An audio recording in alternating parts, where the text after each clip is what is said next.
మన దేశంలో గడిచిన 10 సంవత్సరాలుగా చూస్తున్నప్పుడు ఓ బలమైన ప్రాంతీయ వాయిస్ వినిపించిన రాజకీయ పార్టీలు ఒక తమిళనాడులో డిఎంకే, ఆంధ్రప్రదేశ్లో వైసీపీ, టీడీపీ, మన రాష్ట్రంలో టీఆర్ఎస్. ఇవాళ ఓవరాల్గానే పిక్చరు ప్రాంతీయ పార్టీలు బలహీనపడుతున్నాయని ఒక అభిప్రాయం ఉంది కదా. ఖచ్చితంగా. ఇప్పుడు ప్రాంతీయ పార్టీలు బలహీనపడడానికి కారణం ఒకటే ఉంది. ప్రధానంగా ఏంటంటే ప్రాంతీయ పార్టీలలో అవినీతి పెరిగిపోయింది. ప్రాంతీయ పార్టీలలో కుటుంబ పాలన అయిపోయింది. ప్రాంతీయ పార్టీలు ఓ జాతీయ పార్టీ కంటే ఇవాళ ప్రాంతీయ పార్టీల దగ్గర డబ్బు ఎక్కువ ఉంది. ఇలా ఒక మాయావతి ఒక ప్రాంతీయ పార్టీ, ఇప్పుడు అదొక జాతీయ పార్టీగా ఉండే. మరి ఒక ప్రాంతీయ పార్టీలు కుటుంబ పార్టీలుగా మారి ఇప్పుడు కేసీఆర్ ఇవాళ ఆయన దగ్గర విపరీతమైన డబ్బు ఉంది. భారతదేశానికి ఉన్నంత డబ్బు ఉన్నది ఆయన దగ్గర. మరి మంది ఇవాళ ప్రజల సొమ్ము ఈ రకంగా లూటీ చేస్తే, ఒక ప్రాంతీయ పార్టీ లూటీ చేస్తే ఒక జాతీయ పార్టీ ఈ రకంగా లూటీ చేయాలి.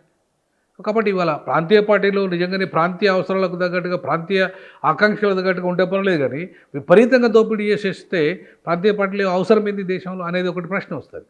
ప్రాంతీయ పార్టీలు ప్రాంతీయ అస్తిత్వాన్ని కలిగి ఉండాలి. దేశంలో ఫెడరలిజాన్ని కాపాడాలి. రాజ్యాంగం కూడా ఫెడరలిజం అయిపోయి ఉన్నది. కాబట్టి ఈ ఫెడరల్ ప్రిన్సిపల్స్కు విరుద్ధంగా ప్రాంతీయ పార్టీలు కాస్త ఇవాళ విపరీతంగా జాతీయ పార్టీలకు దాసోహం అయిపోయి అవినీతిలో కుంభకోణాలకు వాళ్ళ కుటుంబానికే పరిమితం అయిపోతే మరి ప్రాంతీయ పార్టీలు అవసరమే ఉంటుంది. ఇక ప్రజాస్వామ్యం ఎక్కడున్నట్టు ప్రాంతీయ పార్టీల దగ్గర. సో కాబట్టి అందుకే ప్రాంతీయ పార్టీల మీద వ్యతిరేకత వస్తుంది. సో ప్రాంతీయ పార్టీలు ఇవాళ నిజం మీరు చూసుకోండి, తమిళనాడులో ఇప్పటికీ కూడా బీజేపీ, కాంగ్రెస్ ఎంట్రీ ఇవ్వలేకపోతున్నాయి ఆడకి. ఎందుకు అంటే ప్రాంతీయ పార్టీలు అంత బలంగా ఒక ఐడియాలజికల్ పునాదిగా ఉన్నాయి అక్కడ. మరి అదే ఆంధ్రప్రదేశ్లో ఎందుకు లేవు ఐడియాలజికల్ పునాదిగా? అదే తెలంగాణలో ఎందుకు ఐడియాలజికల్ పునాదిగా లేవు? ఎందుకు లేకుండా పోయినాయి? ఎందుకు పూర్తిగా అవినీతిమయమైపోయినాయి? ఎందుకు కుటుంబ ఐడియాలజికల్ పునాది అనే పదప్రయోగం చేసిన మీరు అక్కడ తమిళనాడులో ఉన్న వారికి ఉన్న ఐడియాలజీ ఏమిటి, ఇక్కడ వీళ్ళకు లోపించింది ఏమిటి? అక్కడ తమిళనాడులో ఉన్నది ఒక Dravida ideology. Dravida ideology nothing but భూమిపుత్రుల ఐడియాలజీ. ఈ దేశం మూలవాసుల ఐడియాలజీ అది. సో ఈ దేశం మూలవాసుల ఐడియాలజీ అన్నప్పుడు అక్కడ కుల నిర్మూలన వాళ్ళ రాజకీయ ఎజెండా, ప్రధాన రాజకీయ ఎజెండా. అక్కడ బ్రాహ్మణ వ్యతిరేక పోరాటాలు జరిగాయి. అక్కడ సమానత్వ పోరాటాలు జరిగాయి. ఆ మొదట రిజర్వేషన్ వచ్చింది కూడా తమిళనాడులోనే. పెరియారు 1951లో రాజ్యాంగంలో మొదటి సంస్కరణ జరిగింది, మొదటి అమెండ్మెంట్ జరిగింది కూడా అక్కడికి వెళ్ళాయి.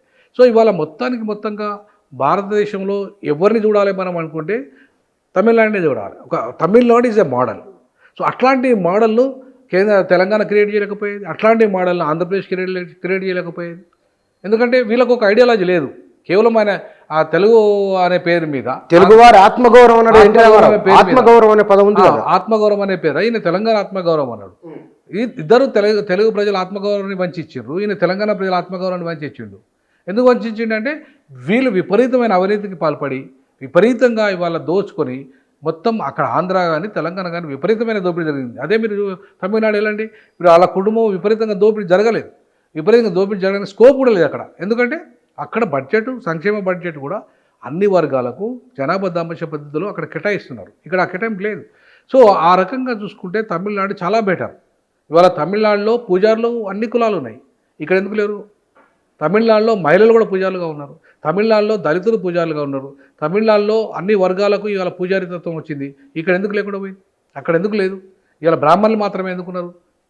కాబట్టి విధానాలు మారకుండా వాళ్ళు కొంతమంది వ్యక్తులు లాభపడేంత మాత్రాన, వాళ్ళ కుటుంబం లాభపడేంత మాత్రాన, వాళ్ళ విధానపరమైన నిర్ణయాలలో ఇవాళ అద్భుతమైన చేంజ్ వస్తుంది. ఇప్పుడు తెలంగాణ సాయుధ పోరాటం జరిగిన ఈ తెలంగాణ గడ్డ, అలాగే నక్సలైట్ పోరాటం జరిగిన తెలంగాణ గడ్డ, ఇవాళ సమసమాజ నిర్మాణం కోసం కొట్లాడిన తెలంగాణ గడ్డ, ఎట్లా ఇవాళ లక్షల కోట్ల ఎడికలు వచ్చినాయి ఒక కేసీఆర్ కుటుంబానికి.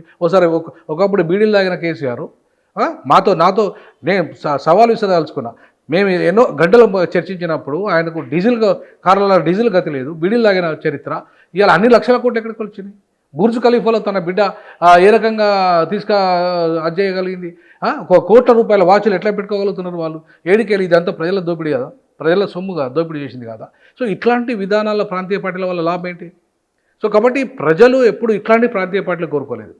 ప్రాంతీయ పార్టీలు ఎట్లా ఉండాలంటే ప్రాంతీయ పార్టీలు ఆ ప్రాంతాన్ని మార్చాలి, పూర్తి స్థాయిలో మార్చగలగాలి, ఆర్థికంగా మార్చగలగాలి, ఆ ప్రాంతంలో వ్యాపార రంగాన్ని డెవలప్ చేయగలగాలి, పరిశ్రమలు డెవలప్ చేయగలగాలి, ప్రతి వారికి ఉపాధి అవకాశాలు, ఉద్యోగ అవకాశాలు కల్పించగలగాలి, ఉచిత విద్య, ఉచిత వైద్యాన్ని ఇవ్వగలగాలి. సో ఆ రకంగా ఎక్కడ జరిగింది నిర్మాణం? పునర్నిర్మాణము జరగలేదు. సో కాబట్టి రాజకీయ పునర్నిర్మాణం జరిగింది, తెలంగాణ ద్రోహుల పునర్నిర్మాణం జరిగింది, దోపిడీదారుల పునర్నిర్మాణం జరిగింది, కానీ నిజమైన సమానత్వ పునర్నిర్మాణం ఎక్కడ జరిగింది? కానీ అది తమిళనాడులో మీకు ఆ రకంగా ఉండదు. తమిళనాడులో మీకు చాలా మెరుగ్గా ఉంటుంది తెలంగాణతో పోల్చుకున్నా, ఆంధ్రప్రదేశ్తో పోల్చుకున్నా. సో కాబట్టి ఇవాళ ఐడియాలజికల్ ఫైట్ అక్కడ వాళ్ళు ఇవ్వగలుగుతున్నారు అద్భుతంగా, ఇక్కడ వీళ్ళు ఇవ్వలేకపోతున్నారు. నేను అనుకోవడం వచ్చే ఎన్నికల్లో బీజేపీ ఇక్కడ అక్కడ కబ్జా చేస్తుంది నాకున్న అంచనా ప్రకారం చూసుకుంటే. ఇక్కడ అక్కడ రెండు రాష్ట్రాలలో రేపు బీజేపీ అలయన్స్లో అయినా బీజేపీ అధికారానికి వస్తుందనేది నాకున్నది. ఎట్లా మీరు అంటే జమిలీ ఎన్నికల ద్వారా ఆంధ్రప్రదేశ్ తెలంగాణలో బీజేపీ అధికారంలోకి రాబోతున్నది అనేది మీ భావన? ఎస్, ఖచ్చితంగా. ఏ ప్రాతిపదిక మీద మీరు అనగలుగుతున్నారు? 2029లో ఎన్నికలు రాబోతున్నాయి. ఇక్కడ తెలంగాణలో కూడా జమిలీ ఎన్నికల కోసమే అంటున్నారు. జమిలీ ఎన్నికలు రాబోతున్నాయి. సో జమిలీ ఎన్నికలు రాబోతున్న క్రమంలో ఇవాళ తెలంగాణలో మీకు చూసుకుంటే కేసీఆర్ 10 ఏళ్ళు పరిపాలన చేశారు, కాంగ్రెస్ చేసింది, అంతకుముందు ఉమ్మడి రాష్ట్రం చేసింది, ఇప్పుడు చేస్తుంది. సో ఇంకా మెరుగైన సామాన్యునికి అతి పేదవానికి మేలు జరిగే విధంగా ఇక్కడికి ఇంక విధానాలు లేవు వీళ్ళవి. సో నాకు తెలిసి బీజేపీ అతి పేదవానికి మెరుగైన ఫలితాలు అందించే దిశగా కనుక రేపు అడుగులు వేస్తే ఖచ్చితంగా బీజేపీ ఇక్కడ గెలిచే అవకాశం ఉంటుంది. సో బీజేపీ గెలవడానికి ప్రధాన కారణం ఏంటంటే సోషల్ ఇంజనీరింగ్ అనేది చాలా అద్భుతంగా బీజేపీ జరుగుతుంది. అంటే మనం మా పార్టీ ఐడియాలజికల్గానే వ్యతిరేకం కావచ్చు, బట్ ఇవాళ 67 మంది బీసీ ఎస్సీ ఎస్టీలు మంత్రివర్గంలో ఉన్నారు, కేంద్ర మంత్రివర్గంలో. నీకు ఇంతవరకు చరిత్రలో ఎప్పుడైనా జరిగిందా? భారతదేశ చరిత్రలో కాంగ్రెస్ ఇంతకాలం పరిపాలన చేసినప్పుడు ఎన్నడైనా జరిగిందా ఇది? ఎందుకు జరగలేదు? ఎందుకు ఆ వర్గాలకు అవకాశం ఇవ్వలేదు? ఎందుకు ఇవాళ పీడిత వర్గాలకి ద్రోహం చేసిన పరిస్థితి కాంగ్రెస్ పార్టీలో ఉన్నది? ఇవాళ వర్గీకరణ దేశవ్యాప్తంగా జరగబోతున్నది.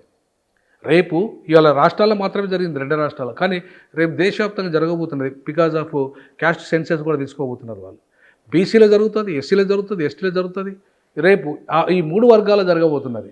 అలాగే అతి సామాన్యునికి కూడా మేలు జరిగే పథకాలు బీజేపీ ఇవాళ ఉత్తరాది రాష్ట్రాల్లో ఇవ్వగలుగుతున్నది. ఇవాళ అదే రేపు ఇక్కడ దక్షిణాది రాష్ట్రాల్లో కూడా ఇచ్చే మేలు చేసే విధంగా కనుక తీసుకుంటే ఖచ్చితంగా బీజేపీ ప్రజలు ఎందుకు ఆలోచించారు? వాళ్ళ బీజేపీ మద్దతుతో పార్టీ కావచ్చు కాక, బీజేపీ దళితులు మైనార్టీలకు దూరమయ్యే పార్టీ కావచ్చు, కాబట్టి అదే దళితులు మరి ఇలా ఉత్తరప్రదేశ్లో ఓటేశారుగా, అదే దళితులు అదే మైనార్టీలు ఉత్తరప్రదేశ్లో ఓటేశారుగా బీజేపీకి. ఎట్లా వేశారు? 3వసారి కూడా ఎట్లా అధికారంలోకి వచ్చింది ఇవాళ బీజేపీ? అంటే వాళ్ళు ఓటేయకుండా రాదు కదా. సో కాబట్టి ఇవాళ బీజేపీ 3వసారి అధికారంకి వచ్చిందంటేనే ఇవాళ బడుగు బలహీన వర్గాలు బీజేపీ వైపు ఉన్నట్టు లెక్క. కానీ ఇక్కడ ఉత్తరప్రదేశ్లో మీకు అవగాహన ఉంది కదా, బీజేపీ పాలన, యోగి ఆదిత్యనాథ్ పరిపాలన ఎట్లా ఉంది? అంటే ఓపెన్గా చెప్పాలంటే అక్కడ అవినీతి తగ్గిపోయింది. చాలా గొప్ప విషయం కదా. చాలా తగ్గిపోయింది అవినీతి, అక్కడ తగ్గిపోయింది. ఓపెన్గా చెప్పాలంటే దళితులపైన దాడులు కూడా తగ్గాయి. ఇప్పుడు ఒకప్పుడు ఉండే, కానీ ఇప్పుడు ఈ సెకండ్ ఫేజ్ తర్వాత కొంత తగ్గాయి. ఇప్పుడు మైనార్టీలో ఒకప్పుడు మైనార్టీల అభద్రభావంలో ఉండే, కానీ ఇప్పుడు మైనార్టీల సంక్షేమం కోసం బడ్జెట్ పెంచారు యూపీలో. ఎస్ గతంలో కంటే యూపీలో వాళ్ళకి ఎమ్మెల్యేలు ఇవ్వకపోయినా, లేకపోతే వాళ్ళకు ఎంపీల అవకాశాలు ఇవ్వకపోయినా, పేదవాళ్ళకు మాత్రం సంక్షేమ బడ్జెట్ బాగా పెంచారు. చాలా గొప్ప విషయం. చాలా ప్రచారంలో లేదు కానీ చాలా గొప్ప విషయం. నా అనాలిసిస్ నేను చదువుతున్నా కాబట్టి చెప్తున్నా. దేశంలో ఇప్పుడు మైనార్టీలు కూడా బీజేపీకి ఓటు వేశారు అనడానికి మీకు చాలా రాష్ట్రాల ఉదాహరణలు ఉన్నాయి. ఇప్పుడు మైనార్టీలు అక్కడ 26% ఉన్నారు. ఎక్కడ? ఉత్తరప్రదేశ్లో. మరి 26% ఓట్ బ్యాంక్ ఎడిపోయింది.